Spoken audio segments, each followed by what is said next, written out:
சற்றுமுன் வெளியான தகவல். தமிழகம், புதுவை மற்றும் காரைக்கால் பகுதிகளுக்கான தினசரி வானிலை அறிக்கை. தமிழகத்தில் ஓரிரு இடங்களில் மழை பெய்துள்ளது.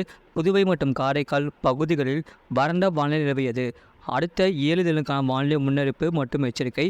தமிழக பகுதிகளில் மேல் வளிமண்டல கீழடுக்குகளில் காற்றின் திசை மாறுபாடும் பகுதி நிலவுகிறது. இதன் காரணமாக 28ஆம் தேதி வரை தென் தமிழக, கன்னியாகுமரி, திருநெல்வேலி மாவட்டங்கள், தமிழகத்தின் மேற்கு தொடர்ச்சி மலை மாவட்டங்கள் ஓரிரு இடங்களில் லேசான மழை பெய்யக்கூடும். ஏனைய தமிழகம், புதுவை மற்றும் காரைக்கால் பகுதிகளில் வறண்ட வானிலை நிலவக்கூடும். 29ஆம் தேதி முதல் மே 1ஆம் தேதி வரை தமிழகம், புதுவை மற்றும் காரைக்கால் பகுதிகளில் வறண்ட வானிலை நிலவக்கூடும். அடுத்த 5 தினங்களுக்கான வானிலை முன்னறிவிப்பு மற்றும் எச்சரிக்கை. 29ஆம் தேதி வரை அதிகபட்ச வெப்பநிலை தமிழக மாவட்டங்களின் ஓரிரு இடங்களில் இயல்பை விட 2 முதல் 4 டிகிரி செல்சியஸ் அதிகமாக இருக்கக்கூடும்.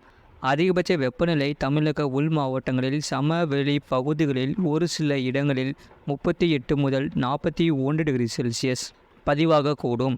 ஈரப்பதம் 29ஆம் தேதி வரை காற்றின் ஈரப்பதம் தமிழக உள் மாவட்டங்களில் சமவெளி பகுதிகளில் பிற்பகலில் 30 முதல் 50% மற்ற நேரங்களில் 40 முதல் 75% மற்றும் கடலோர பகுதிகளில் 50 முதல் 80% இருக்கக்கூடும். அதிகபட்ச வெப்பநிலை மற்றும் அதிக ஈரப்பதம் இருக்கும் பொழுது ஓரிரு இடங்களில் அசௌகரியம் ஏற்படலாம். சென்னை மற்றும் புறநகர் பகுதிக்கான வானிலை முன்னறிவிப்பு. அடுத்த 48 மணி நேரத்தில் வானம் ஓரளவு மேகமூட்டத்துடன் காணப்படும். அதிகபட்ச வெப்பநிலை 36 முதல் 37 டிகிரி செல்சியஸ் ஒட்டியும், குறைந்தபட்ச வெப்பநிலை 26 முதல் 27 டிகிரி செல்சியஸ் ஒட்டியும் இருக்கக்கூடும். மீனவர்களுக்கான எச்சரிக்கை ஏதுமில்லை. வரக்கூடிய நாட்களில் அறிவிக்கப்படும். கடந்த 24 மணி நேரத்தில் பதிவான மழையளவு. கன்னியாகுமரி மாவட்டம் திருப்பரப்பு 6 சென்டிமீட்டர் பதிவாகியுள்ளது.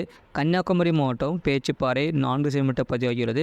கன்னியாகுமரி மாவட்டம் சிற்றாறு 2 சென்டிமீட்டர் பதிவாகியுள்ளது. கன்னியாகுமரி மாவட்டம் பாலமோர், கன்னியாகுமரி மாவட்டம் பெருஞ்சாணி, கன்னியாகுமரி மாவட்டம் புத்தன் அணை, கன்னியாகுமரி மாவட்டம் சுருளக்கோடு, கோயம்புத்தூர் மாவட்டம் சோலையார், கோயம்புத்தூர் மாவட்டம் வால்பாறை பிடிஓ தலா 1 சென்டிமீட்டர் பதிவாகியுள்ளது.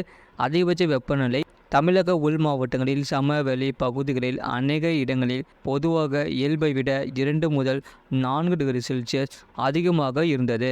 கடலோர பகுதிகள், புதுவை மற்றும் காரைக்கால் பகுதிகளில் அதிகபட்ச வெப்பநிலை பொதுவாக இயல்பை ஒட்டி இருந்தது. கடந்த 24 மணி நேரத்தில் ஈரோடு மாவட்டத்தில் வெப்ப அலை வீசியது. அதிகபட்ச வெப்பநிலை 9 இடங்களில் 40 முதல் 42 டிகிரி செல்சியஸ் பதிவாகியுள்ளது. அதிகபட்ச வெப்பநிலை ஈரோட்டில் 32 டிகிரி செல்சியஸ், வேலூரில் 41.6 டிகிரி செல்சியஸ், திருப்பத்தூரில் 41.4 டிகிரி செல்சியஸ், சேலத்தில் 41.1 டிகிரி செல்சியஸ், கரூர் பரமத்தியில் 41 டிகிரி செல்சியஸ், தருமபுரியில் 40.7 டிகிரி செல்சியஸ், திருத்தணியில் 40.6 டிகிரி செல்சியஸ், நாமக்கல் மற்றும் திருச்சியில் 40.5 டிகிரி செல்சியஸ் பதிவாகியுள்ளது. இதர தமிழக உள் மாவட்டங்களில் 38 முதல் 40 டிகிரி செல்சியஸ் பதிவாகியுள்ளது. தமிழக கடலோர பகுதிகள், புதுவை மற்றும் காரைக்கால் பகுதிகளில் 34 முதல் 37 டிகிரி செல்சியஸ் மற்றும் மலை பகுதிகளில் 21 முதல் 30 டிகிரி செல்சியஸ் பதிவாகியுள்ளது. சென்னை மீனம்பாக்கத்தில் 38.7 டிகிரி செல்சியஸ் மற்றும் நுங்கம்பாக்கத்தில் 35.6 டிகிரி செல்சியஸ் பதிவாகியுள்ளது. குறைந்தபட்ச வெப்பநிலையை பொறுத்தவரை நாமக்கல்லில் 20.5 டிகிரி செல்சியஸ் பதிவாகியுள்ளது. இது போன்ற செய்திகளை உடனுக்குடன் அறிந்து கொள்ள மறக்காமல் சேனலை சப்ஸ்கிரைப் செய்யுங்கள். மற்றவர்களுக்கு தெரியப்படுத்த ஷேர் செய்யுங்கள்.